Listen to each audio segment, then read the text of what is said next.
اچھا، میں سہیل صاحب یہ عرض کروں گا اس سلسلے میں کہ یہ جو علامہ صاحب کا کہہ لیجیے ابتدائی دور ہے، اس کے متعلق ابھی تک صحیح تحقیق میری نگاہ کے مطابق ابھی تک نہیں کی گئی کہ جو فارمیٹیو پیریڈ ہے ان کی زندگی کا وہ کیا تھا. یعنی میں فرض کیجیے آپ سے اگر عرض کروں کہ انگلستان جانے سے پیشتر، یعنی 1905 سے پیشتر اقبال کی سوچ کیا تھی، تو ان کے جو بھی اس پر بحث کی گئی ہے ان کی ابتدائی شاعری کے متعلق ہے. لیکن حقیقت یہ ہے کہ جہاں تک تھاٹ کنٹینٹ کا تعلق ہے اس وقت اقبال کس مخمصے میں مبتلا تھے. کیونکہ ایک طرف تو یعنی کہہ لیجیے علاقائی قومیت کا تصور تھا، انڈین نیشنلزم، اور اسی انفلوئنس کے تحت انہوں نے ہندوستان ہمارا لکھی اور اس کو کہا کہ سارے جہاں سے، یعنی مکہ مدینے سے بھی بہتر ہندوستان ہمارا. ایک تو یہ دور ہے ان کی زندگی کا. پھر اس کے ساتھ ترانہ ملی بھی ہے، وہ بھی اسی دور کی پیداوار ہے. تو اس کا مطلب یہ ہے کہ انگلستان جانے سے پیشتر علامہ کی جو تھنکنگ ہے اس میں ایک طرح سے یہ کشمکش جو تھی وہ ٹیریٹوریل نیشنلزم اور اس کے مقابلے میں ٹیریٹوریل نیشنلزم یا پیٹریوٹزم اور اس کے مقابلے میں اسلامی عصبیت، وہ ابھی اس کانفلکٹ سے میں سمجھتا ہوں کہ فیصلہ نہیں کر پائے تھے. پھر اس کے بعد آپ کو میں یاد دلاؤں گا کہ یہی ایک کتاب ان کی جو کہ ان کی ڈائری تھی اسٹرے ریفلیکشنز، اس میں شاید یہ ذکر کرتے ہیں کہ یا کسی خط میں ذکر کرتے ہیں، مجھے اس وقت یاد نہیں، لیکن انہوں نے کیٹیگوریکلی یہ فرما رکھا ہے کہ میری زندگی میں کوئی ایسا سبق آموز واقعہ نہیں جو میری زندگی میں کوئی ایسا واقعہ نہیں جو دوسروں کے لیے سبق آموز ہو سکے، لیکن میری جو دل و دماغ کی داستان ہے اس کی بتدریج ترقی، اس کے متعلق میں کچھ لکھنا چاہتا ہوں. اگر موقع ملا تو لکھوں گا، لیکن عمر نے ان کے ساتھ وفا نہ کی، لہٰذا وہ اپنے دل و دماغ کی داستان نہیں لکھ پائے. اب میں سمجھتا ہوں کہ یہ ایک ایسا موضوع ہے کہ اقبال کی دل و دماغ کی داستان پاسبلی کیا ہو سکتی ہے، اس پر تحقیق کی جا سکتی ہے. اور تحقیق کے سلسلے میں جو انکشافات ہوں گے اس میں سب سے پہلا قدم تو یہ ہے کہ بر صغیر میں علامہ کی سوچ جو ہے اس میں ایک کانفلکٹ آپ کو نظر آتا ہے ابتدائی دور میں، جس وقت ایک طرف تو انڈین نیشنلزم تھا اور دوسری طرف اسلامی عصبیت تھی. اور پھر اس پر مولانا سید میر حسن کے سبب سر سید کا جو تخیل ہے اس تک اقبال کی رسائی کس طرح ہوئی. اقبال کا یہ دعویٰ کرنا کہ اگر سر سید کے خیالات کو دیکھا جائے تو ان کی نگاہ مسلمانوں کی زندگی کے متعلق بر صغیر میں اس دور تک جاتی ہے کہ اس کو صرف میں ہی سمجھ سکا ہوں. اور اتنا بڑا دعویٰ کرنا کہ سر سید کی جو بھی تھنکنگ ہے جو اس کے اثرات ہونے کا امکان ہے، چونکہ سر سید نے کہا تھا کہ اگر ہندوستان میں برٹش طرز کی ڈیموکریسی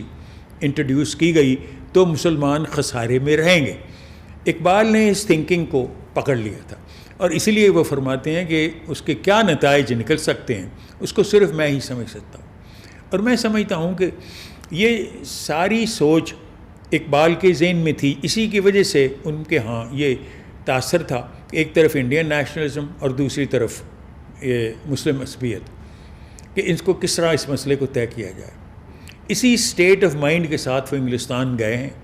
اور انگلستان سے وہ متاثر بھی ہوئے ہیں اور ڈسلوین بھی ہوئے ہیں یورپین کلچر سے. یہ تضاد وہاں بھی ان کے ذہن میں رہا ہے کہ یہ جو میٹیریل پروگریس ہے اس میں اسپریچولزم کو نگلیکٹ کرنا ایک بہت بڑا ظلم ہے، کیونکہ اسلام اس دوئی کا قائل نہیں. یہ بھی اقبال کا خیال وہیں ڈیولپ کیا گیا. انگلستانی کی اسٹے کے دوران میں وہ خود فرماتے ہیں کہ میرے سوچ نے مجھے آگاہ کیا کہ ہمارے تمدن کے زوال کے اسباب کیا ہیں،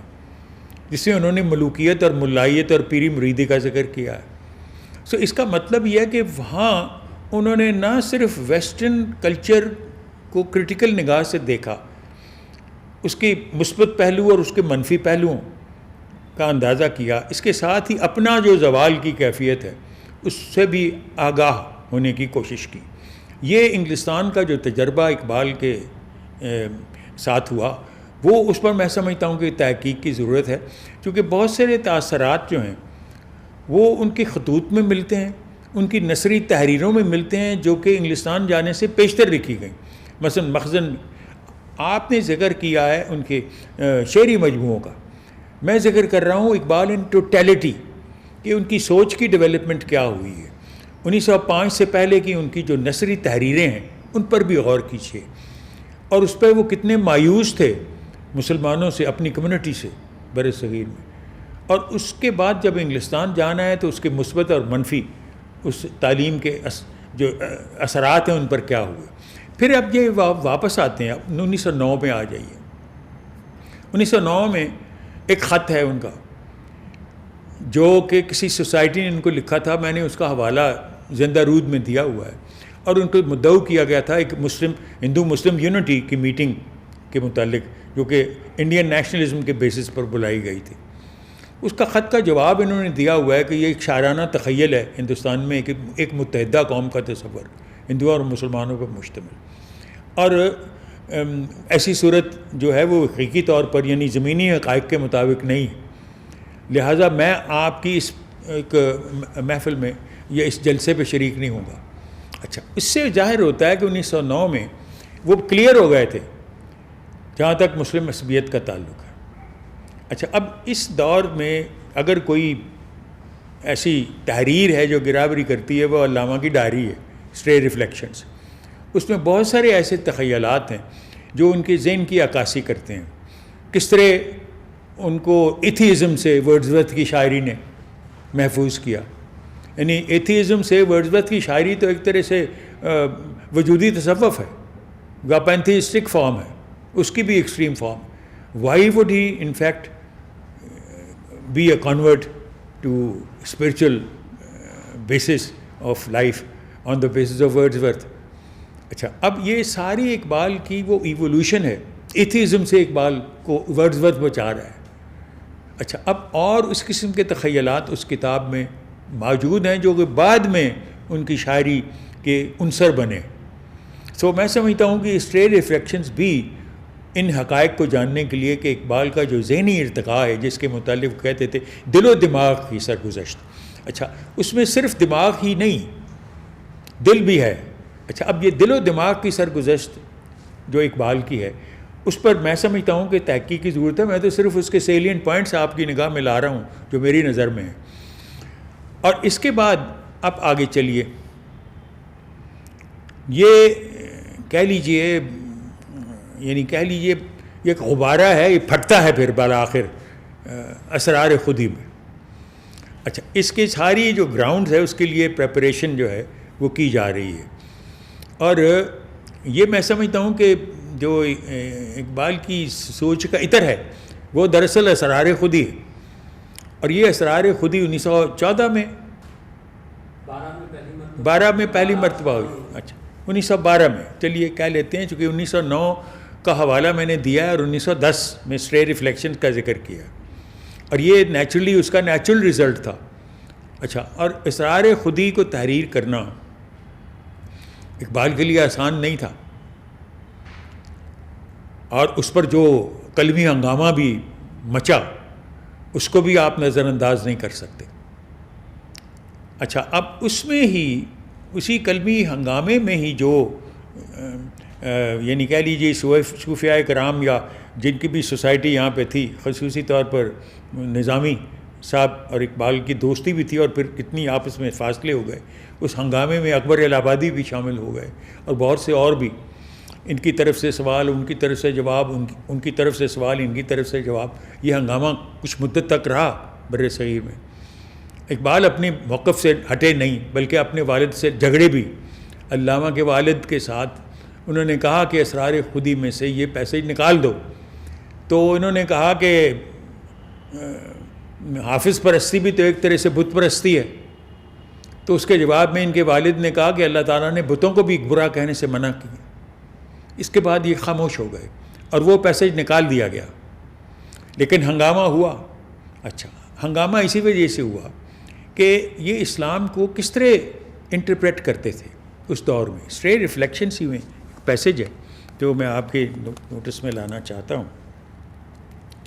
یہ دیکھیے، یہ اقبال کے جو پیسیجز ہیں، یعنی کہہ لیجیے اس زمانے میں اقبال کا تخیل اسلام کے متعلق کیا تھا. یہ فرماتے ہیں Islam is not a religion in the ancient sense of the word. It is N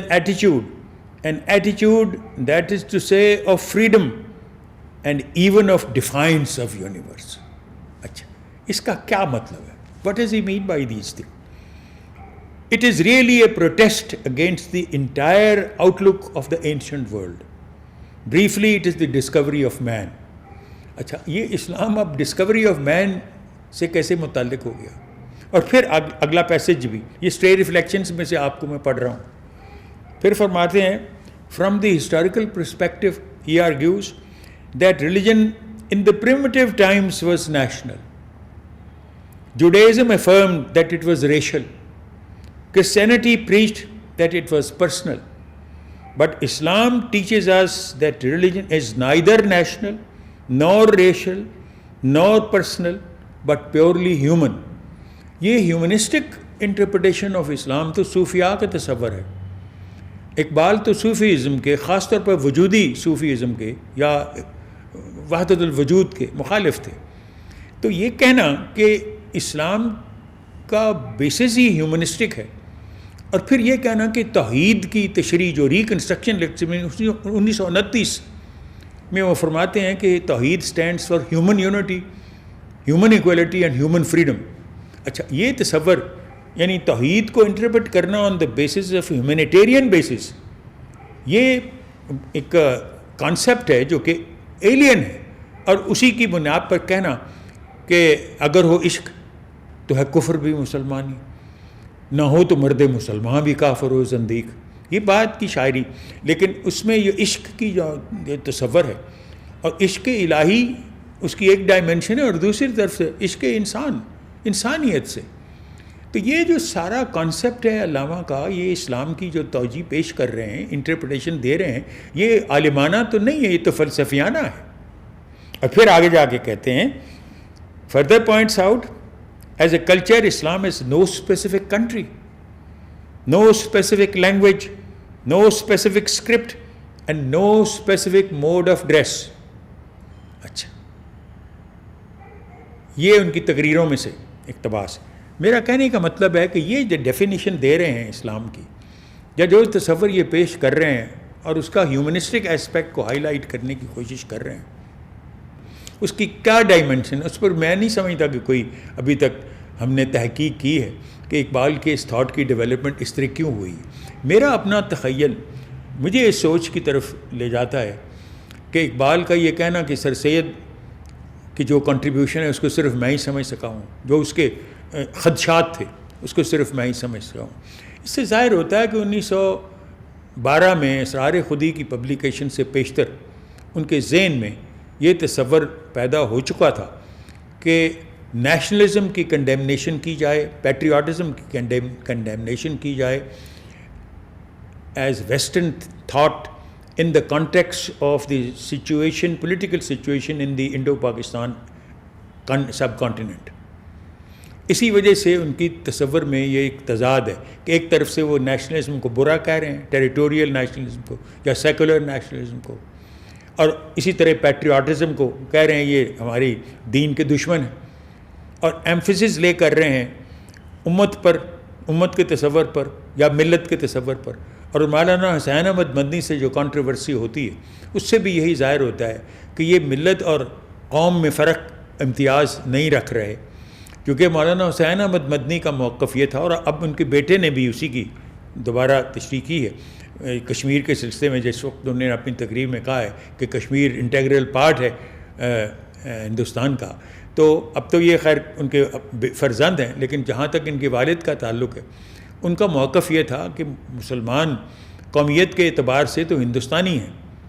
ملت کے اعتبار سے مسلمان ہیں. اقبال کا موقف یہ تھا کہ ملت اور قوم میں کوئی فرق نہیں، ایک ہی چیز ہے. اور اس میں ان کے ذہن میں جو تصور اسلامی قومیت کا تھا وہ اسی طرح تھا جس پر ایک طرح سے جب مہاجرین آئے تو ان کا جو اتصال کہہ لیجئے انصار کے ساتھ ہوا،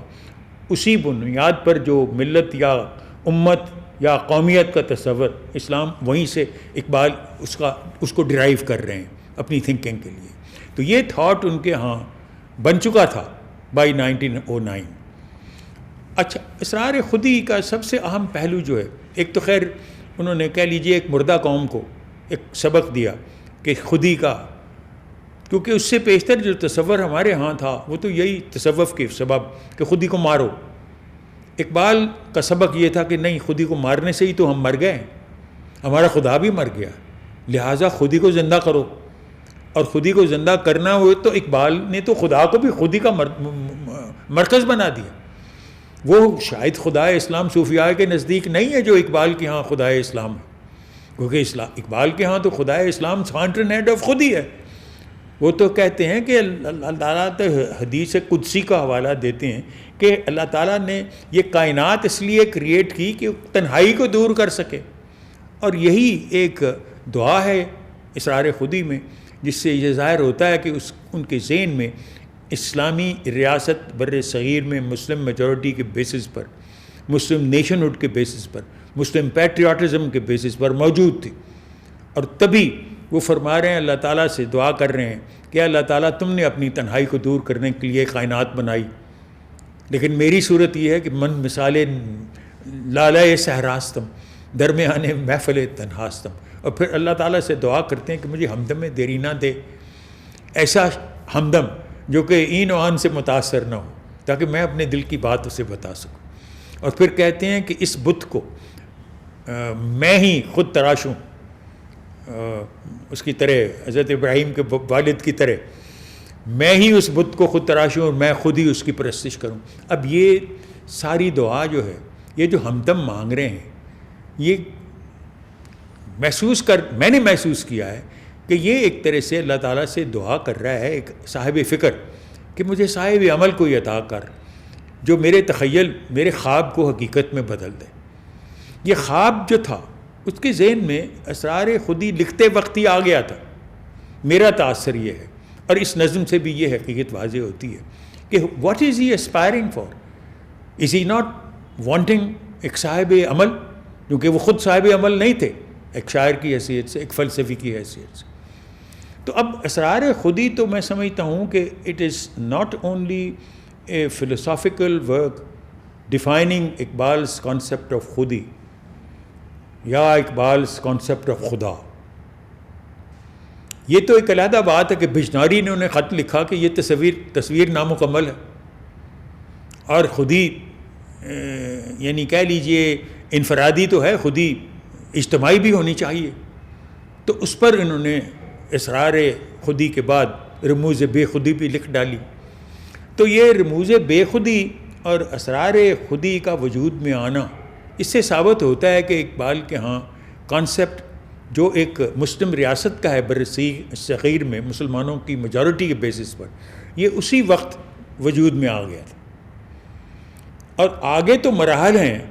یعنی کہہ لیجئے سیاسی اقدامات ہیں جو انہوں نے اپنی طرف سے کیے. لیکن عجیب بات ہے کہ اقبال کا سفر جو ہے وہ تبدیل ہو جاتا ہے. اور عجیب بات ہے، ان کے متعلق پوچھا بھی گیا کہ آپ نے فارسی میں اپنے کلام کی اشاعت کی ترجیح کیوں دی ہے، کیوں ترجیح دی گئی ہے؟ تو اس کا جواب انہوں نے دیا تھا کہ اسرار خودی میں قوم سے کچھ ایسی باتیں کرنا چاہتا تھا جو میں چاہتا تھا کہ عوام تک نہ پہنچے، صرف ایک محدود حلقے تک پہنچے. اور فارسی کو میں نے اس لیے ایک اظہار کا ذریعہ خیال کیا کہ وہ محدود حلقے تک ہی جائے گی پڑھے لکھے لوگوں. اور پھر آپ کو پتہ ہے کہ ڈسلوئن بھی بہت ہوئے، رو دیے جب کسی نے کہا کہ ہربرٹ ریڈ نے تو اس پر یوں تبصرہ کیا ہے اسرار خودی پر، اور آپ کو ویسٹ نے تو اسرار خودی سے یہ تاثر لیا ہے.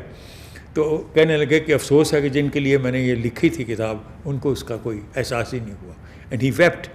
یہ بھی موجود ہے حقائق میں. تو کہنے کا مطلب یہ ہے کہ اقبال کے ہاں جو اسرار خودی ہے وہ اس کا مرکزی ان کے تھاٹ کا عطر ہے، اور اس کو بھی میں نہیں سمجھتا کہ ابھی پوری طرح سمجھنے کی کوشش کی گئی ہے. اس کی کئی ڈائمنشن ہیں، نہ صرف فلسفیانہ ڈائمنشن ہے، اس کی پولیٹیکل فلاسفی کا بیسز ہے، اس کو اس طرح نہیں سمجھا گیا. اور یہ اقبال کی کہہ لیجئے بتدریج ارتقاء کا ایک حصہ تھی۔ اچھا، اب آگے چلیں۔ عجیب بات ہے کہ اقبال کہ ہاں یہ جو ڈویلٹی ہے اسپرٹ اور میٹر کی، وہ کس طرح یونٹی کی شیپ اختیار کر رہی ہے۔ وہ ویسٹ کے کلچر سے امپریسڈ ہیں، کہتے ہیں سائنس کے مجد تو مسلمان تھے، ہم سے ویسٹ نے سائنس سیکھی، اور پھر ساتھ ہی فرماتے ہیں کہ ویسٹرن لائف کا کوئی بھی ایسا پہلو نہیں جو اسلام سے متاثر نہیں ہوا پازیٹیو ایسپیکٹ میں، اور پھر ساتھ ہی اس کے یہ بھی کہتے ہیں کہ لیکن ان ساری باتوں کے باوجود ہی نوٹسز کہ ویسٹ کا جو بھی کلچر ہے وہ یک طرفہ ہے، اس میں دوئی ہے، اور دوئی سیکولرزم کی اور کہہ لیجئے میٹیریلزم کی ہے، یعنی وہ دوئی کو مٹانا چاہ رہے ہیں جو نیا اسلامی کلچر ان کی ذہن میں ڈیولپ کر رہا ہے، جو نیا تجربہ وہ کرنا چاہتے ہیں ایک نئی مسلم ریاست کا، جو آئیڈیا اقبال بھی ایک پلیٹو کی طرح ان کا رول ہے، دی آئیڈیل اسٹیٹ کا جو کانسیپٹ اقبال کے ہاں اسلام کے بیسس پر وجود میں آتا ہے، اس کے ساتھ کلچر کا بہت زیادہ تعلق ہے، اتنا مذہب کا تعلق اس کے ساتھ نہیں جتنا کلچر کا تعلق ہے، چونکہ مذہب اور کلچر مذہب ہی کی ایک طرح سے ایکسپریشن ہے۔ اچھا، اس میں میٹیریلزم کا بھی رول اقبال ڈینائی نہیں کر رہا، لیکن اس کے ساتھ ہی کہہ رہے ہیں کہ اسپرچولیزم جب ساتھ نہیں رہے گا تو یہ دوئی کام زیادہ دیر نہیں رہ سکتی۔ یہی اقبال کا تخیل ہے جس پر ان کا ویسٹ کا کرٹیسزم جو ہے وہ بیس کرتا ہے۔ اب آپ آگے چلیں اسرار خودی اور رموز سے، اب پیام مشرق کی طرف آئیں۔ اب پیام مشرق میں it's a message to the west from the east, وہ گوئٹے کے کتاب کے جواب میں لکھی گئی، لیکن اس سے آپ اندازہ کر سکتے ہیں کہ اقبال اس کے ذریعے وہی میسج دے رہے ہیں کہ آپ میں کوتاہی کیا ہے۔ ویسٹ کے نظام کی وہ تعریف کرتے ہیں، آگسٹ کامٹ کے اوپر نظم ہے، ایکویلٹی کا کانسیپٹ ہے، سوشل ایکویلٹی کا کانسیپٹ ہے، اس میں بہت ساری ایسی چیزیں ہیں۔ جرمن لٹریچر کو اقبال نے اور گوئٹے کو بالخصوص اس لیے پسند کیا تھا کیونکہ یورپین لٹریچر میں کہیں بھی اگر ایسٹرن ٹرینڈ ہے تو وہ صرف جرمن لٹریچر میں ہے، اور صرف گوئٹے ہی نہیں، بہت سارے اور جرمن شعراء بھی تھے جنہوں نے وہی لائن اختیار کر رہی تھی۔ اقبال کا جو تعلق جرمنی کے ساتھ اور خصوصی طور پر جرمن فلسفے کے ساتھ اور جرمن ادب کے ساتھ یا جرمن کلچر کے ساتھ رہا ہے، اس کا ایک مخصوص ریزن ہے۔ لوگ تو اس کو کہہ دیتے ہیں کہ یہ فیشزم ہے، اور یہی الزام اقبال پر لگا تھا جس اسرار خودی جب لکھی گئی ہے تو صوفیاء جو ہندوستان کے تھے انہوں نے یہی کہا تھا یہ تو نیٹشے بول رہا ہے، یہ اقبال نہیں بول رہا، یہ جرمن نیٹشے بول رہا ہے، جرمن کلچر بول رہا ہے، فیشزم بول رہا ہے۔ ویسٹ نے بھی یہی الزام لگایا کہ اقبال کا تصور خودی جو ہے وہ فیشزم ہے۔ تو اقبال نے اس کا جواب بھی دیا ہے نکلسن کو، اقبال کا جو انگریزی کا خط ہے وہ بھی پڑھیے تو اس میں بتاتے ہیں کہ کس طرح اسلام میں ملوکیت جو ہے وہ ایک طرح سے رجحان ہے واپسی کا ٹورڈز پیگنزم، یعنی ملوکیت کو پیگنزم سے متعلق یا جہلیت سے متعلق سمجھتے ہیں، وہ بریکٹ کرتے ہیں نکلسن کے خط سے، اس کا اظہار ہوتا ہے۔ تو میں یہ سمجھتا ہوں کہ بہت ساری ایسی چیزیں ہیں کہ اقبال کا ویسٹ کو جواب دینا کہ ہمارا مطمع نظر کیا ہے مسلمانوں کا، اور اس مطمع نظر میں آپ یہ کیوں نہیں مکمل کرتے، یعنی اسپرچولیزم جب تک میٹیریلزم کے ساتھ یہ دوئی ختم نہیں کی جاتی، because Islam stands for that kind of unity, اور اس کو یونٹی کو ہیومنزم پر بیس کر رہے ہیں، اور ویسٹ کا کرٹیسزم سارا اقبال کا اینٹائی ہیومنزم کی بنیاد پر ہے کہ ان کا کلچر ہی سارا۔ اب ایک اور ڈائمنشن ہے میں سمجھتا ہوں جس پر تحقیق کی ضرورت ہے۔ ویسٹ میں جو دونوں جنگیں ہوئی ہیں، اقبال نے دوسری جنگ سے تو پہلے وفات پا گئے، لیکن پہلی جنگ تو انہوں نے دیکھی تھی۔ پہلی جنگ کے اثر پر یورپ میں ایگزسٹینشلزم ڈیولپ کیا ہے، ایک فلسفہ، وہ فلسفہ نا امیدی کا فلسفہ ہے، نا امیدی کا فکر، اس میں یون پال سارتر آتے ہیں، لیکن اس کا ایک پہلو مذہبی بھی ہے جس میں ہائیڈگر اور دوسرے لوگ آ جاتے ہیں۔ سوال یہ ہے کہ کسی نے یہ سوچنے کی کوشش نہیں کی کہ پیام مشرق کا ویسٹ میں جو یہ ایگزسٹینشلزم کا فلسفہ ہے وہ کس طرح اس کا جواب تصور کیا جا سکتا ہے اور کس طرح اس کو کمپیئر کیا جا سکتا ہے ہائیڈگر کے ساتھ، ہائیڈگر کے فلسفے کے ساتھ. اور دوسرا جو مغربی تھنکنگ میں ایگزسٹینشلزم کا فاؤنڈر ہے وہ مذہبی فاؤنڈر کا، دیکھیے یہ جو وجودیت ہے فلسفہ ویسٹ کا، اس میں دو لائنیں ہیں، ایک تو مذہبی لائن ہے اور ایک سوچ لا مذہبی ہے، ایک لا دینیت ہے ایک دینیت کا فلسفہ. تو اس میں دیکھنا یہ بھی تحقیق کی ضرورت ہے کہ اقبال کا ویسٹ کو جو جواب ہے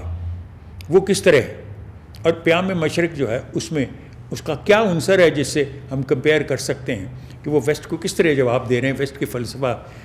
نا امیدی کا جو فلسفہ آج کل فروغ پایا ہے وہاں، آج کل سے میری مراد یہ ہے کہ پہلی جنگ عظیم کے بعد سے لے کے دوسری جنگ عظیم تک، یہ بھی تحقیق کا موضوع ہے جس پر ہم نے کوئی تحقیق نہیں کی اقبال شناسوں نے. اور پھر آگے چلیے، اس کے بعد آ جاتا ہے بانگ درا. بانگ درا کی کلیکشن ہے. بانگ درا ایک اس نیت سے نہیں لکھی گئی کہ وہ ایک کائنڈ آف سیکوینس میں آ رہی ہے، وہ تو صرف اقبال کو تقاضا تھا ان کے اردو کے جو کہہ لیجیے دوست جو تھے، جو سمجھتے تھے کہ اقبال کی اردو شاعری میں بھی مقام ہے اور وہ اپنے ان اشعار کو اکٹھا کیوں نہیں کرتے جو انہوں نے وقتاً فوقتاً لکھے. تو اس کے جواب میں یہ بانگ درا کی اشاعت کی گئی تھی. ورنہ اقبال کے نزدیک میں نہیں سمجھتا کہ اس کی اتنی اہمیت تھی، کیونکہ بانگ درا میں تو اقبال کی مختلف ڈائمینشنز ہیں، اور جو بھی شخص اقبال کے دل و دماغ کی ہسٹری کو ریکنسٹرکٹ کرنا چاہتا ہے اس کو بانگ درا کی طرف رجوع کرنا پڑے گا، چونکہ اس میں متنوع قسم کی تھنکنگ ہے. اس میں وہ وطن پرستی کی بھی شاعری ہے، اس میں گرو نانک پر بھی نظم ہے جس پر کفر کا فتویٰ لگا، رام پر نظم ہے، اور پھر اس کے بعد ان کی ادوار جو تبدیلی کے تغیر کے یہ بہتا ہوا دریا ہے اس کے بھی آثار آپ کو ملتے ہیں. تو بانگ درا کو میں اتنی اہمیت نہیں دیتا جتنی میں سمجھتا ہوں کہ اقبال کے فارسی کلام کو ہے. اور فارسی کے بعد بانگ درا کے بعد دراصل آتا ہے اپنا زبور اعجم. اب زبور اعجم ایک ایسی کتاب ہے جس کو میں سمجھتا ہوں کہ وہ اقبال کا جو روحانی عنصر ہے اس پر ہی بیس کرتی ہے. یہ اقبال کی اپنی ایکسکلوسیو روحانیت کے لیے اسٹرگل ہے، وہ بڑی پرسنل ہے، اور تلقین کرتے ہیں ہر اس شخص کو جو اقبال کے تصور انفرادی خودی سے متاثر ہو کہ وہ زبور اعجم کو پڑھے، کیونکہ زبور اعجم آپ کی اس کا تعلق آپ کی ذات سے ہے، انفرادی خودی سے اس کا تعلق ہے، اس کا اجتماعی خودی سے تعلق نہیں ہے. وہ ٹرانسفارم کرنا چاہ رہے ہیں آپ کو اس ڈوئلزم سے نکلنے کے لیے جو کہ میٹیریل اور اسپرچول کی علیحدگی پر بیس کرتا ہے. وہ بھی ایک طرح سے یعنی مسلم نوجوانوں کو ایک طرح سے جواب ہے کہ آپ ویسٹرن میٹیریلزم سے اتنے متاثر نہ ہو، کیونکہ وہ یک طرفہ ہے. آپ اپنی زندگی کو یک طرفہ مت بناؤ، اس کو اس یونٹی کی طرف واپس لے کے آؤ جو کہ اسلام نے آپ کو عطا کر رکھی ہے. یہی اس کتاب کا عنصر ہے جس طرح میں سمجھ سکا ہوں. اب اس کے بعد پھر اگلی منزل پہ آئے جاوید نامہ. اچھا، اب یہ جاوید نامہ بھی اپنی جگہ پہ عجیب و غریب کتاب ہے. میں سمجھتا ہوں کہ اس میں بھی علامہ اقبال کی مختلف ڈائمینشنز ہیں، لیکن بنیادی طور پر میں سمجھتا ہوں کہ جتنا کہہ لیجئے انسان دوستی یا ہیومنسٹک اپروچ اقبال کی جاوید نامے میں ہے، اور اس کے ساتھ ہی جو اقبال تاثر دیتے ہیں کہ یعنی ہمارے زوال کے اسباب کیا ہیں، وہ بھی اسی میں ملتے ہیں آپ کو جاوید نامے میں. اقبال کی اپنی جو اسٹرگل ہے خدا تک پہنچنے کی، خدا کے دیدار کے لیے، اور ان کا یہ کہنا کہ یہ میٹیریلی بھی ممکن ہے وہاں خدا تک پہنچ سکنا، یعنی یہ کہنا کہ معراج مصطفیٰ سے مجھے یہ سبق ملا ہے کہ جو گردوں ہے وہ انسان کی زد میں ہے. تو it can be possible not only spiritually but also materially now, کہ اب تو ہوائی جہاز آپ کو یہاں سے لے کے 8 گھنٹے میں لنڈن پہنچا دیتا ہے کہ ایک ایسا وقت بھی آئے گا جب آپ لمحوں میں وہاں پہنچیں گے. اور یہ جو آج کل ایک نیا تجربہ بھی ہوا ہے جس میں انہوں نے مار کے ایک بچے کو یعنی اتنا ٹھنڈا کر دیا اس کو کہ وہ مر گیا اور پھر اس کا دل کا آپریشن کیا اور پھر دوبارہ زندہ کر دیا. تو اس کا جو کانسیپٹ ہمیں ناولوں میں ملتا ہے یا فلموں میں آپ دیکھتے ہو کہ کس طرح فریز کر کے آپ ستاروں تک پہنچنے کے لیے جو کتنے لاکھ مائلز پر سیکنڈ کی رفتار سے آپ جا سکتے ہو، تو اس کے لیے فریز کرنے کی ضرورت پڑے گی تاکہ ایک مقررہ مدت کے بعد یو ویک اپ، جب کہ وہ وارمتھ آپ کو دوبارہ مل جائے تو آپ زندہ ہو سکیں گے. If that is possible to transform death, you create death so that you can relive. اور اس سے یہ بھی ثابت ہوتا ہے کہ حیات کے بعد موت بھی ممکن ہے، موت کے بعد حیات بھی ممکن ہے.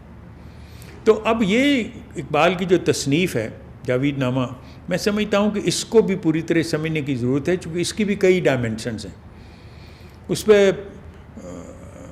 ہیومنزم کا تو صرف ایک پہلو ہے، مسلمانوں کے زوال اس کا دوسرا پہلو ہے. لیکن یہ پیغام دے رہا ہے، مثلا بعض چیزیں اس میں فیوچرسٹک ہیں. یہ جاوید نامے کا جو پہلو ہے جس میں وہ 3 شخصیات نماز پڑھتی ہیں، ایک مولانا روم، ایک علامہ اقبال اور ایک یہ حلیم پاشا، اور جمال الدین افغانی کو لیڈ کر رہے ہیں. ان کا جو پیغام رشیا کو ہے وہ ذرا قابل غور ہے، کیونکہ اس میں یہ فرما رہے ہیں کہ یہ نہیں رہے گا نظام، and this is something actually فور ٹیلنگ، اور یہ حقیقت ہو کے رہی. اور پھر اسی طرح آگے جو مثلا مریخ میں جو عورتوں کا ایک کٹ ہوتا ہے جس میں یہ ٹیسٹ ٹیوب بیبیز کے متعلق کہہ رہے ہیں کہ مرد کی ضرورت ہی نہیں، ہم اپنی مرضی سے چوائس سے لے سکتے ہیں اور خود اپنا، یہ سارا کچھ ایک طرح سے میٹیریلسٹک ڈیولپمنٹ کہاں تک پہنچ سکتی ہے. اور پھر وہ 3 ارواح جو اللہ تعالیٰ کو جن کو بہشت پیش کی گئی اور انہوں نے نہیں قبول کی، غالب، منصور، حلاج اور طاہرہ قرۃ العین، وہ بھی اپنی جگہ پہ. اور پھر منصور حلاج کا اقبال کو شیطان کے پاس لے کے جانا اور کہنا کہ اگر توحید سیکھنی ہے تو شیطان سے سیکھ، چونکہ اس نے خدا کو سجدہ نہیں کیا اس بنا پہ کہ ایک دفعہ یہ زمین جو کسی کے سامنے جھکی ہے، تیرے سامنے، تیرے کہنے پر بھی کسی اور کے سامنے نہیں جھکے گی. یہ توحید کا صحیح سبق سیکھنا ہے تو اس سے سیکھ. یہ ایک طرح سے کہہ لیجئے شاعرانہ مبالغہ ہے. یہ اسی طرح ہے جیسے علامہ بعض اوقات گستاخی کرتے ہیں، اللہ تعالیٰ کے ساتھ کھیلتے ہیں یہ کہہ کے کہ فارغ تو نہ بیٹھے گا محشر میں جنوں میرا، یا اپنا گریباں چاک یا دامن یزداں چاک. اب یہ اتنی اس قسم کی باتیں کرنا بے تکلفی کی اللہ تعالیٰ کے ساتھ، یہ اس کا یہ بھی ایک پہلو ہے علامہ کا. اور پھر بالآخر جو حوریں ان کو مجبور کرتی ہیں کہ یہیں بہشت میں رہو، نہیں رہتے ہیں، وہ قبول نہیں کرتے پرماننٹلی اسٹے، کیونکہ پہلے وہ دیکھیے وہ ارواح دکھائی ہیں جو بہشت قبول ہی نہیں، جو آوارہ ہیں ساری کائنات میں. غالب کی روح اور منصور حلاج کی، اس میں پتہ نہیں قرۃ العین طاہرہ کو کس طرح لے آئے ہیں. لیکن اپیرنٹلی یہ جو آزاد ایسی روحیں ہیں جن کو بہشت آفر کی جاتی ہے اور وہ اس کو ٹھکرا دیتے ہیں اور آوارہ رہنا پسند کرتے ہیں. یہ بھی اقبال کا ایک تخیل ہے کہ خدا سے فاصلہ بھی رکھ رہے ہیں اور خدا میں مستغرق بھی ہو. مستغرق ہونے کی تلقین نہیں کرتے بلکہ کہتے ہیں خدا کو اپنے اندر اس کا استغراق کرو تو خود انسان خدا بن جائے، خدا کا ضرورت ہی نہ رہے، اس کا رفیق کار بن جائے اور رفیق کار بن کے اس کو خود بتائے. اس پر اعتراض ہی اقبال پر یہی کیا گیا تھا کہ خدا تو خالق کل ہے، آپ اگر اس کو کہتے ہو کہ انسان خالق ہونے کی حیثیت سے اس کا رفیق کار بن سکتا ہے تو یہ شرک ہے. تو اس کا جواب اقبال نے دیا تھا کہ قرآن مجید میں اللہ تعالیٰ کہتا ہے احسن الخالقین، تو دوسرے خالق کون ہیں؟ دوسرے خالق کیڑے مکوڑے تو نہیں ہو سکتے، انسان ہی ہو سکتا ہے، اور اس بنا پہ انسان خدا کا ہمکار بن سکتا ہے. میں سمجھتا ہوں کہ اقبال کی جو روحانی ڈائمنشنز ہیں فلسفے کی، جس میں وہ فرماتے ہیں اور قرآن کو ہی اس کا یعنی کہہ لیجیے اسی سے ہی اپنا وہ یہ تھاٹ نکال رہے ہیں، اسی ماخذ ان کا قرآن ہی ہے جس میں فرماتے ہیں کہ اللہ تعالیٰ نے آدم کی تعمیر کے وقت اپنی روح اس میں پھونکی، اور پھر اس کے بعد یہ بھی فرما رکھا ہے کہ اس کو بیکار شے سمجھ کے پھینک نہیں دیا جائے گا. تو مطلب اس کا یہی ہے کہ وہ ہمکار بن سکتا ہے. اور یہ جو ایوولوشن کا کانسیپٹ آپ کو رومی کے ہاں ملتا ہے کہ انسان کی ایوولوشن جو ہے ابھی وہ سٹیج جاری ہے. اب وہ ایوولوشن جو ہے اس کا انجام بالآخر اقبال اس کو ابن مسکویہ یا مولانا روم سے ایک قدم آگے چلے جاتے ہیں اور اس کو خدا کا ہمکار بنا دیتے ہیں انسان کو. یہ ایک طرح سے سٹیپ فارورڈ ہے ان کی روحانی زندگی میں. اور یہ جو مصنوعی مسافر ہے اس میں خاص طور پر جس کا تعلق افغانستان سے اگر دیکھا جائے تو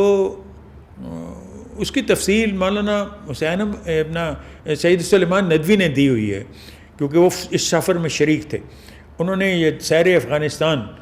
کے موضوع کے تحت علامہ کا وہ سارا تجربہ بیان کیا ہوا ہے. اور پروز میں جو وہ فرما رہے ہیں کہ جس وقت ان کے ساتھ یہ قندھار سے چمن آ رہے تھے تو اس میں جو ایکسپیرینس ان کا ہوا, انہوں نے اپنا اسپریچول ایکسپیرینس سید سلیمان ندوی کو بتا رہے تھے کہ کس طرح یہ روحانی مسئلہ منزلیں طے کی جا سکتی ہیں. تو وہ ڈر گئے تھے. وہ بتاتے ہیں کہ اتنی انہوں نے یعنی ہیبت ناک قسم کی تصویر روحانی طور پر کھینچی کہ وہ ایک تو رات کا طویل سفر تھا اور کس طرح ان کا اس ایکسپیرینس کو بتا رہے ہیں جو اقبال ان کو روحانیت کے مسئلے پہ بحث کرتے ہوئے بتا رہے تھے اور اس کار میں وہ ان کے ساتھ بیٹھے تھے. تو اب اسی دور میں نادر شاہ فاتوی ہو جاتے ہیں. نادر شاہ کے اقبال کے ذاتی تعلقات تھے. نادر شاہ کے پیچھے نماز پڑھنا بھی چاہ رہے تھے اس بنا پہ کہ ایک وہ وقت تھا جب کہ جو بھی کہہ لیجئے خلیفہ ہوتا تھا یا جو بھی امام ہوتا تھا وہ ہی was also the head of the state. اور اس زمانے کا تخیل یعنی میڈیول ایجز کا اقبال کی ایک ڈائمنشن جو ہے وہ اس پیریڈ کو اپریشیٹ بھی کرتے ہیں جس کو کنڈیم کرتے ہیں. یعنی ملوکیت کو کنڈیم اقبال نے کیا ہوا ہے لیکن آپ نادر شاہ کو ملوکیت میں شامل نہیں کر رہے. تو اب یہ عجیب ہے, ان کے ڈائمنشنز ہیں اقبال کی مختلف جس پر میں سمجھتا ہوں کہ مزید تحقیق کی ضرورت ہے. میں سمجھتا ہوں کہ بال جبریل اور ضرب کلیم دونوں, اور جو بال ضرب کلیم جو ہے وہ تو اس کی اپنی طور پر اہمیت ہے اور اس میں جو ہے وہ ان کا ابتدائی شعر ہی کہ خورشید کا سامان سفر تازہ کر. اچھا اب اس میں تو دے آر ٹو چیلنجز. ایک تو پولیٹیکل ہے, aspire for a state for your independence, اور دوسری طرف سے to make a new experiment. ہم اسٹیٹ تو بنا سکے ہیں, وہ نیا ایکسپیریمنٹ نہیں کر پائے جو اقبال کے ذہن میں تھا. اور اس کی کئی مثالیں آپ کو ملتی ہیں. ارمغان حجاز تو حج کے بعد لکھنے کا خیال تھا, یہ تو نامکمل ہے ان کی تصنیف, یہ مکمل تصنیف نہیں. اسی وجہ سے ایک حصہ اس کا فارسی کا, ایک حصہ اس کا, یہ تو جزو ہیں اقبال کے فکر کے. لیکن اپیرنٹلی میں سمجھتا ہوں کہ قطع نظر ان کی شاعری کے اب تو ان کی باقیات بھی شائع ہو چکی ہیں. بال جبریل کا اہم ترین یقیناً سمجھتا ہوں کہ ہے اس کا سبب یہ ہے کہ اقبال نے جو بھی اپنے فکر کے مختلف جہتوں کا اظہار کیا ہے وہ فارسی میں ہے. اردو میں صرف بال جبریل ہی ہے. اور اقبال کا تصور اس میں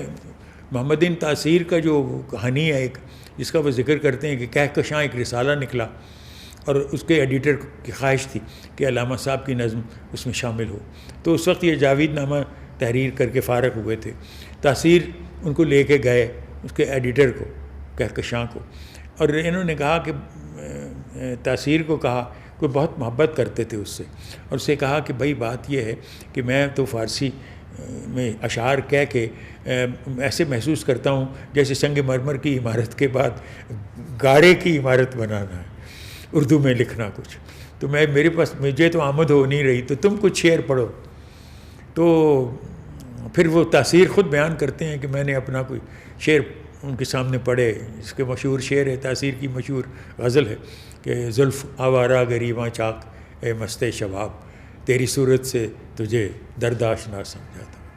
تو اقبال اس سے اتنے متاثر ہوئے اور وہ پھر شعروں کا ایک تسلسل وہ بیان کرتے ہیں. خوب رسوائی ہوئی، رضواں کو داور محشر میں اپنا رازداں سمجھا تھا میں، وہ ساری نظم جو ہے وہ اس پر وہ تاثیری بیان کرتے ہیں کہ وہ نظم کا سلسلہ ایسا شروع ہوا کہ میں شعر لکھتا لکھتا میری قلم پیچھے رہ جاتی تھی، لیکن شعروں کی آمد اس طرح تھی کہ آئی کنڈ کیپ پیس ود علامہ صاحب ایکسپریشن. اور پھر اسی دوران میں یہ اپنے بستر پر اٹھ بیٹھے اور انگلیاں شہادت کی دونوں اٹھا کے he was in a mood to do a bit of dancing ان درویشوں کی طرح. تو اتنی دیر میں علی بخش اندر آ گیا اور اس نے کہا کہ کوئی شخص ملنے کے لیے آ گیا اور وہ سلسلہ ٹوٹ گیا. نہیں تو پتہ نہیں کب تک وہ سلسلہ جاری رہنا تھا. یہ یعنی اقبال کا ایک طرح سے اس ایکسپیرئنس سے معلوم ہوتا ہے کہ اقبال نے اردو کو چھوڑا تھا، لیکن اردو میں بھی کتنی ان کی کیپیبلٹی تھی کہہ سکنے کی. اور اسی سبب میں سمجھتا ہوں کہ اس کی میچور فارم یہ دیکھنے والی بات ہوگی کہ یہ کہکشاں کے لیے جو نظم لکھی گئی وہ بال جبریل میں شامل ہے. تو اس کا مطلب ہے کہ بال جبریل اس کے بعد آئی ہے. تو یہ ایک طرح سے رجحان تھا اقبال کا to revert back to Urdu to give some message also to those who do not understand Persian. کیونکہ علامہ کے ہاں جو تصور کا یہ کلچر کا تصور ہے اس میں فارسی کا ایک بہت اہم رول ہے مسلم تمدن میں، اور اردو سے فارسی کو فاقیت دیتے ہیں. لیکن اپیرنٹلی اقبال نے اردو کو خدا کا شکر ہے نگلیکٹ نہیں کیا بال جبریل لکھ کے، اور اس میں وہی اپنا مدعا اردو میں بھی کہہ دیا. مگر میں ابھی بھی سمجھوں گا کہ ہم نے ان کی نثر کی طرف توجہ نہیں دی جو کہ ریکنسٹرکشن لیکچرز کی شکل میں ہے. سب سے کہہ لیجئے اہم کلام اقبال کا جو ان کے فلسفے کا نثر میں ہے وہ تو ریکنسٹرکشن لیکچرز ہے، جس کو آج تک سمجھنے کی کوشش نہیں کی گئی، نہ اقبال کی زندگی میں کی گئی اور نہ ہی ان کی وفات کے بعد کی گئی. کیونکہ میں سمجھتا ہوں کہ اقبال کی سوچ کا عطر ریکنسٹرکشن لیکچرز بھی ہیں، ان کی طرف ہمیں جن توجہ کے وہ مستحق ہیں اس کی طرف نہیں گئی. اس کے ساتھ ہی میں محسوس کرتا ہوں کہ اقبال کی نثر کو اکٹھا کرنے کی ضرورت ہے جو خطوط کی شکل میں ہے. کچھ تو کہہ لیجئے اقبال کے حضور میں نذیر نیازی نے اپنے ایکسپیرینسز بیان کیے ہوئے ہیں جو غلط بھی ہو سکتے ہیں، صحیح بھی ہو سکتے ہیں. کچھ اقبال کے اپنی تحریریں ہیں جو اسرار خودی سے قبل کے پیریڈ سے لے کے ان کی آخری زندگی تک جاری و ساری رہے. ان میں ان کا اسٹیٹ کا تصور نثر میں بھی ہے، اور بہت سے ایسے ایکسپیرینسز ہیں جو علامہ نے خود بیان کیے ہیں. مثلا علی گڑھ کے طالب علموں کو ملنے جاتے ہیں تو وہ کہتے ہیں کہ آپ نے اپنی شاعری میں تو جمہوریت کے خلاف اتنا کچھ لکھا ہے اور آپ ہمیں کیوں تلقین کرنے آ گئے ہو کہ جمہوریت اڈاپٹ کرنی چاہیے، یہ تضاد کیوں ہے؟ تو اس کا جواب دیتے ہیں کہ اس لیے میں نے جمہوریت کو پر کرٹسم کیا ہے. یہ کوئی نظام پرفیکٹ نہیں ہے، لیکن میری نگاہ میں اسلام یا قرآن ملوکیت اور آمریت کے خلاف ہے. آپ مجھے بتاؤ، اسٹوڈنٹس کو کہا کہ جمہوریت کا نعم البدل کیا ہے، آمریت یا ملوکیت؟ اور اس کی اسلام اجازت نہیں دیتا. تو پھر اگر یہ صورت ہے تو پھر ہم کیا کریں؟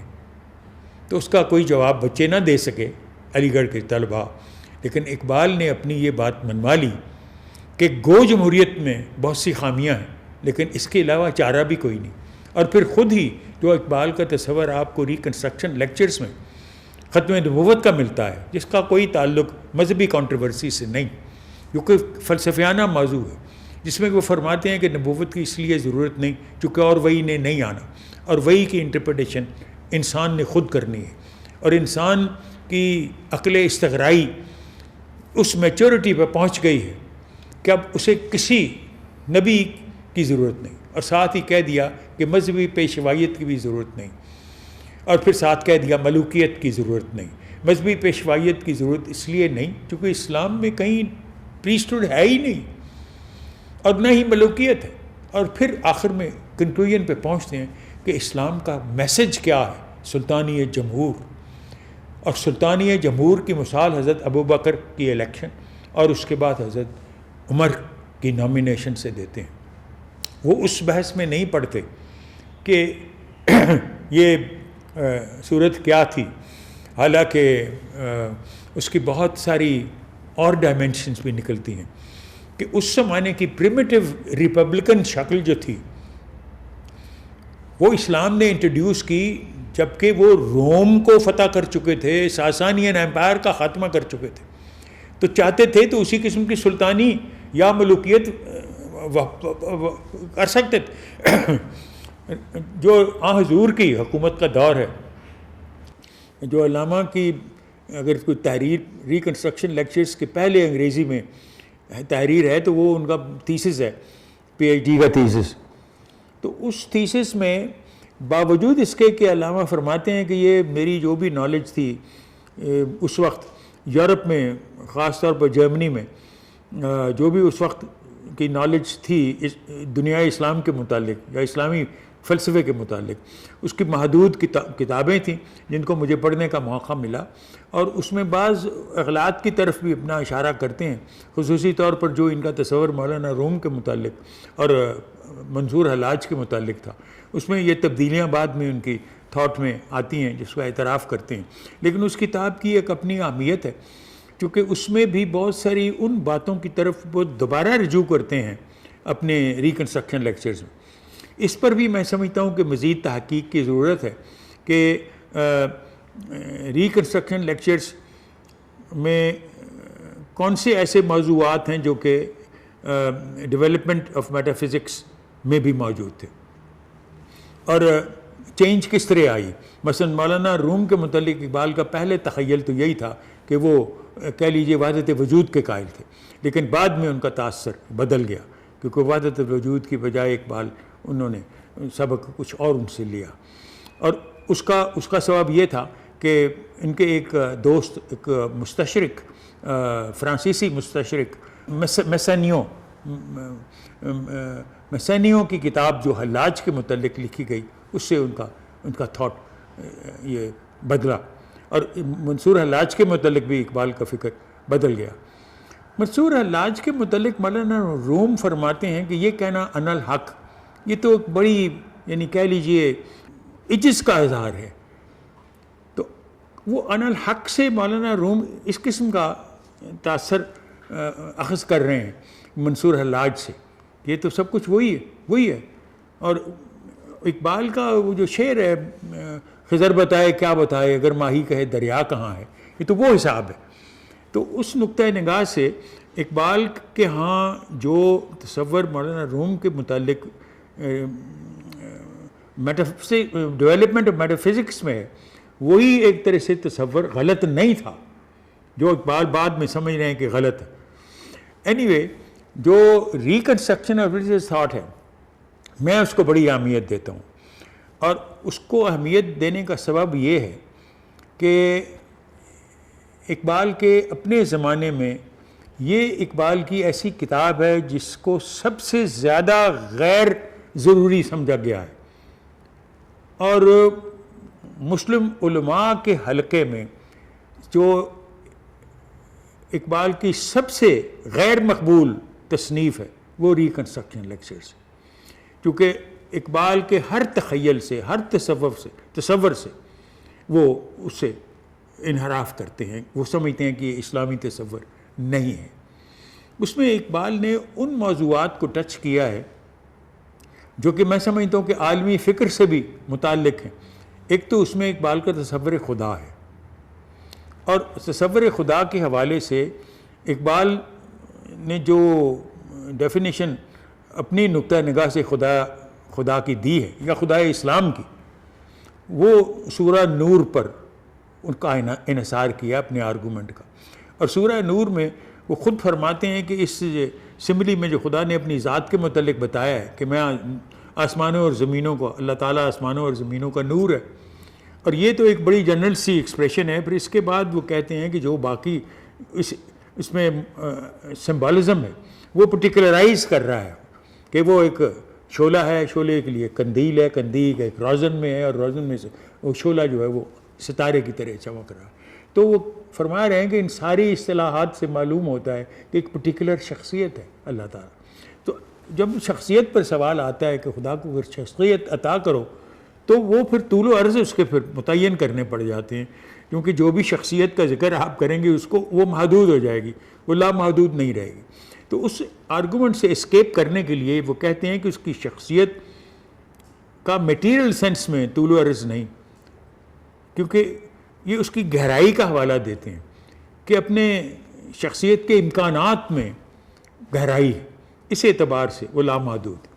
اس میں نہ صرف اقبال کا تصور خدا آپ کو ملتا ہے اس میں ریکنسٹرکشن لیکچرز میں، اس میں اقبال کا تصور انسان بھی اور خودی کی جو تھاٹ کی ڈیولپمنٹ ہے وہ بھی اس میں موجود ہے۔ پھر اقبال کا تصور جو ختم نبوت کے متعلق میں نے دیا ہے اور جس کا کنیکشن اجتہاد کے ساتھ ہو جاتا ہے وہ بھی موجود ہے، اور پھر اجتہاد کے متعلق جو ان کا باب ہے اس کی بھی اپنی اہمیت ہے۔ اور پھر آخری چیپٹر جو ہے جس کا از ریلیجن پاسبل، اس میں وہ پورے سوال کا جواب دے رہے ہیں کہ آئندہ انسانیت کے لیے صحیح رستہ جو ہے وہ کیا ہے، واٹ از ہائر ریلیجن، اور what is the concept of Islam standing for spiritual democracy. اس پر صحیح تحقیق ابھی تک نہیں ہوئی۔ یہ ایسے موضوعات ہیں میری نگاہ میں جو میں سمجھتا ہوں کہ جن پر مزید تحقیق کی ضرورت ہے، لیکن اس اعتبار سے اگر اس صحیح نقطہ نگاہ سے دیکھا جائے تو میں سمجھتا ہوں کہ یہ جو اہم اس کے چیپٹر میرے نقطہ نگاہ سے ہیں اور جو میں سمجھتا ہوں کہ ہمیں اس کے متعلق ضرور اپنی سوچ میں اضافہ کرنا چاہیے، وہ تو اقبال کا لاسٹ چیپٹر ہے، ہائر ریلیجن کا تصور کیا ہے، اور ایک ان کا تصور اجتہاد ہے وہ کیا ہے۔ یہ دونوں چیزیں جو ہیں وہ پریکٹیکل پرپزز کے لیے یا پریگمیٹک پرپزز کے لیے ہمارے سمجھنے کے لیے بہت ضروری ہے۔ باقی جہاں تک ان کا پہلا باب ہے، پہلا چیپٹر، پہلا لیکچر جو ہے اس کا تعلق تو روحانیات سے ہے کہ آپ کی روحانی ارتقاء کا امکان کیسے ہے، تصور وحی اور اس قسم کے مسائل۔ اور اس میں سمجھتا ہوں کہ علامہ فرماتے ہیں کہ ابھی تک سائیکالوجی یا یہ جو realm of unconscious state of mind ہے، کانشیسنیس، سب کانشیسنیس اور انکانشیسنیس، اس کے متعلق ابھی سائیکالوجی صحیح نتائج پر نہیں پہنچ سکی۔ تو سوال یہ ہے کہ جو کہتے ہیں کہ یہ ایک قسم کا علم ہے، یعنی روحانی تجربہ ایک قسم کا علم ہے، تو میں نے یہ سوال اٹھایا ہے اپنی چھوٹی سی کتاب میں جس کا عنوان ہے خطبات اقبال تحصیل و تفہیم، اس میں نے یہ سوال اٹھایا ہے کہ یہ علم پھر حاصل کس طرح کیا جائے۔ صوفیاء کرام کے زمانے میں جس طریقے سے یہ علم حاصل کیا جاتا تھا وہ تو ہمیں میسر نہیں ہے، تو پھر یہ اسپرچل ایکسپیرئنس کا علم حاصل کرنے کا ذریعہ سوائے سائیکالوجی کی ڈیولپمنٹ کے اور کیا ہے۔ اور اس کے سلسلے میں نے حوالہ دیا ہے جو سوئٹزرلینڈ میں ایک نیا اسکول سائیکالوجی کا شروع کیا گیا ہے جس کو ڈیپ سائیکالوجی کہتے ہیں، اور ڈیپ سائیکالوجی سے مراد یہی ہے کہ کسی نہ کسی طریقے سے یہ معلوم کرنے کی کوشش کی جائے کہ انسان کا جو انکانشیس ایسپیکٹ ہے اس کے ذہن کا، یعنی دماغ کا نہیں، اس کے ذہن کا، اس کی وہ کتنا لامحدود ہے، چونکہ اس تک سائیکالوجی ابھی تک نہیں پہنچ پائی، اور یہ اسپرچل ایکسپیرئنس اگر ہوتا ہے تو اسی میدان میں ہوتا ہے۔ لیکن عجیب بات ہے کہ ہمیں اللہ تعالیٰ نے 3 ذرائع ابلاغ کے یا سمجھنے کے دیے ہیں، یعنی ایک تو ہے عقل، ایک ہے آپ کے حواس خمسہ، اور تیسرا ہے وجدان، اور تینوں میں غلطی کا امکان ہے، اور تینوں میں نہ صرف گمراہی کا اور غلطی کا امکان ہے بلکہ اس کے باوجود انسان نے اتنی ترقی کی ہے، آپ ڈینائی نہیں کر سکتے، خواہ وہ ترقی میٹیریل سینس میں ہو، سائنٹیفک میدان میں ہو، لیکن ترقی ہے، کسی نہ کسی طریقے کی ترقی ہے۔ آپ نے سائنس میں ترقی کی ہے، وہ ان بیماریوں پر آپ نے قبضہ کر لیا ہے جو اب صحت ہو جاتی ہے ان بیماریوں سے، جو پہلے نہیں ہوتی تھی۔ پہلے انسان کی عمر زیادہ سے زیادہ 50 سال ہوتی تھی، لیکن اب آپ نے ترقی کرتے کرتے 100 سال عمر تک لے گئے اور زندہ انسان کو رکھا ہے۔ سائنس میں ڈیولپمنٹ ہے، طب میں ڈیولپمنٹ ہے، ہر چیزوں میں ڈیولپمنٹ ہے۔ تو ان کمزوریوں کے باوجود انسان نے ڈیولپمنٹ کی ہے، لیکن اب یہ جو پہلو ہے جس کو ہم وجدان کہتے ہیں یا عرفان کہتے ہیں، جو اقبال کہہ رہے ہیں کہ اس سے اسپرچول ایکسپیرئنس جو ہے it's a form of knowledge, تو یہ فارم آف نالج وہ ہے جو عارف کو ہوتی ہے، اور عارف اور عالم کی تمیز بھی واضح ہے، کیونکہ عارف جو علم حاصل کرتا ہے وہ عرفان کے ذریعے حاصل کرتا ہے، اور اس علم کا نام معرفت ہے، اور معرفت جو ہے وہ دوسرے علم سے اس کی تمیز کی جا سکتی، لیکن یہ معرفت کا علم حاصل کیسے ہوتا ہے؟ اقبال اس کا میں سمجھتا ہوں جواب یہ دیتے ہیں کہ علم ہے، اس کو حاصل کیا جا سکتا ہے، لیکن ذریعہ کیا ہے وہ بیان نہیں کرتے، اور وہ ذریعہ جو اس کا علم کا تھا وہ تو صوفیاء کرام تھے، اب وہ زمانہ اس طرح کا رہا نہیں، اور یہ علم ہم سے ضائع ہو گیا۔ تو مسئلہ یہ ہے کہ پھر یہ ساری ڈائمینشنز ہیں جو ہمیں ریکنسٹرکشن لیکچرز میں اقبال کی فکر کی ملتی ہیں، اور جس پر میں سمجھتا ہوں کہ مزید غور و فکر کی ضرورت ہے۔